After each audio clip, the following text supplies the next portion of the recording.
안녕하세요. 반갑습니다. 사무자동화 산업기사 필기. 자, 프로그래밍 언어의 이제 자바입니다. 이제 언어 쪽으로는 이제 마지막 시간이 되고요. C 언어랑 관련이 높기 때문에 여러분들이 어렵지 않게 보실 거예요. 같은 내용도 많고 하니까 가볍게 보고 끝내도록 하겠습니다. 우선은 자바에서 이제 기본 자료형 C하고 같아요. 뭐 같다고 봐야 되겠고, 뭐 연산자 우선순위도 뭐 살짝 다른데 우리 수준에서 이걸 뭐 같다 다르다 이렇게 이야기하기는 좀 그렇고 그냥 같다 정도라고 생각하시면 됩니다. 그래서 실제로 자바에서 문제가 출제가 된다면 뭐 접근 제한자 정도 출제된다 이렇게 봐주시면 되겠습니다. 문제로 한번 정리해보고 넘어갈게요. 자, 기본적으로 앞에서 배웠던 우리 객체지향에 대한 내용 중에 대표적인 객체지향 언어다 이렇게 기억하시면 되겠습니다. 뭐 추상화가 뭔지, 상속화가 뭔지, 다형성이 뭔지, 어떤 건지 다 우리 앞에서 프로그래밍 언어 개론 쪽에서 살펴봤고요. 얘는 네트워크 환경에서 분산 작업이 가능하도록 설계가 되어 있어요. 그리고 얘의 가장 큰 특징은 특정 컴퓨터 구조와 무관하게 가상 바이트 머신이라고 해서 자바 버추얼 머신이라고 하는 아이를 이용을 해서 플랫폼에 독립적이에요. 그러니까 플랫폼이 뭐냐면 우리 뭐 윈도우즈 이런 거 있죠? 우리 기차 플랫폼은 뭔가요? 기차를 타기 위한 가장 기본적인 상태, 이러한 상태가 바로 플랫폼이죠. 마찬가지로 우리가 컴퓨터를 사용하기 위한 가장 기본 베이스가 되는 아이들을 보통 운영체제라고 이야기하는데 프로그래밍 언어에서는 얘네들을 뭐라고 이야기하냐면 플랫폼이라고 이야기를 해요. 그래서 안드로이드나 iOS나 윈도우즈 얘네들을 뭐 윈도우즈 플랫폼 하에 설계하는 뭐 프로그래밍 언어 뭐 또는 안드로이드 기반에 설계하는 뭐 프로그래밍 언어 뭐 이렇게 구성이 됩니다. 얘네 모두 다 사용할 수 있는 게 바로 뭐라고? 자바라고요. 자, 자바 언어의 기본 자료형이 쭉 나오는데요. 이게 자료형은 C하고 거의 같아요. 이 크기만 조금 아마 차이가 나는 걸로 기억이 나는데 이 시험 문제 한번 나온 적이 있어요. 그래서 기본 정수형 자료형 우리가 앞에서 봤던 인트라고 하는 애 있었죠. C도 그렇고 자바도 그렇고 똑같이 정수는 인트를 사용합니다. 얘의 크기는 4바이트예요. 4바이트라고 하는 게 어떤 정도를 표현할 수 있느냐 하면은 여러분들 컴퓨터에서는요 비트 단위로 표현하잖아요. 근데 8비트 있죠. 요 8비트가 모이면 얘를 1바이트라고 이야기를 해요. 그래서 결국은 무슨 얘기냐, 저기서 4바이트라고 한다는 얘기는 8 곱하기 4 하면 4, 8이 32 비트가 된다 이렇게 생각하시면 돼요.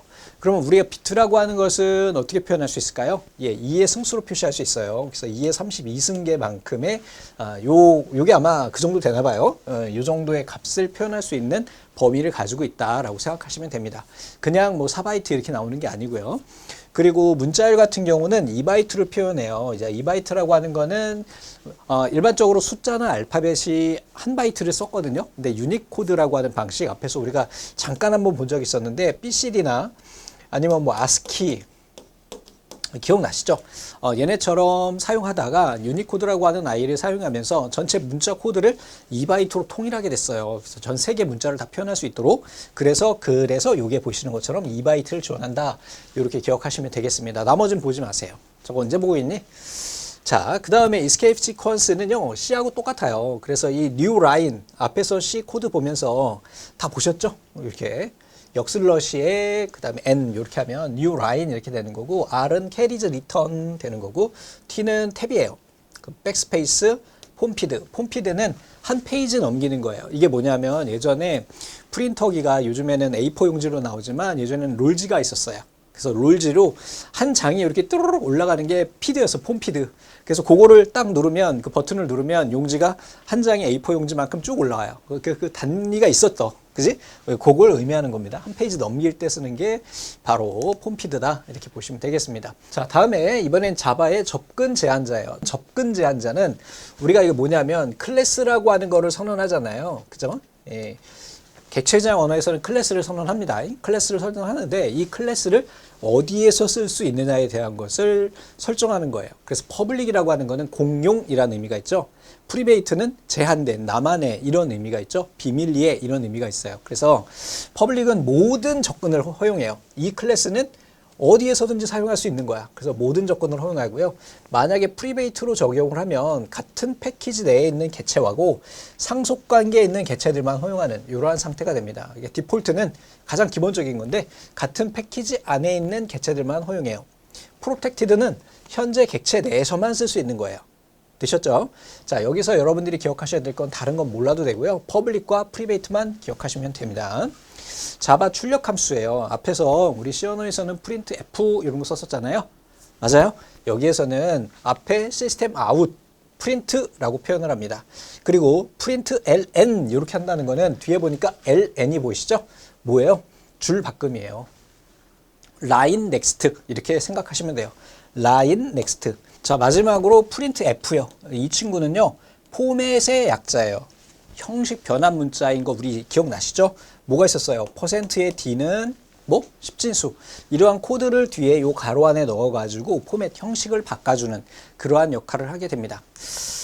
자, 형 변환 문자는 앞에서 봤던 것과 동일하게 우리가 C 언어와 동일해요. 다른 게 없습니다. 그러니까 그냥 이렇게 기억하시면 되겠죠. C하고 같습니다. 자, 다음에 자바 언어에서의 변수 작성 규칙이에요. 우선은 영문 대소문자 쓸 수가 있어요. 그 다음에 숫자 쓸 수가 있고요. 언더바랑 달러를 혼용해서 사용할 수가 있어요. 첫 번째 글자는 영문자나 언더바 또는 달러로 시작해야 되겠고요. 영문자는 대소문자를 가려요. C 언어도 마찬가지였죠. 공백을 포함할 수가 대신에 없어요. 마찬가지 C 언어에서도 공백은 변수에 허용하지 않습니다. 자, 예약어를 사용할 수 없어요. C도 똑같죠? 그래서 자바랑 C랑 크게 다르지 않다. 이렇게 봐주시면 되겠습니다. 자, 연산자 우선순위도 C하고 거의 같아요. 조금 다른데 그냥 같다고 보십시오. 다음에 상속성이에요. 자바는 객체 지향 언어이기 때문에 객체 지향 언어죠. 그래서 앞에서 객체 지향 언어 안 보고 오셨으면 앞에 돌아가셔서 프로그래밍 언어 개론부터 강의 보셔야 됩니다. 추가 설명 안 해요. 상속성이 뭐라고요? 상위에서 어떤 것을 선언을 해가지고 걔를 하위에서 가져다 쓰는 걸 의미하죠. 그래서 우리가 멍멍이 가지고 한번 봤었잖아요.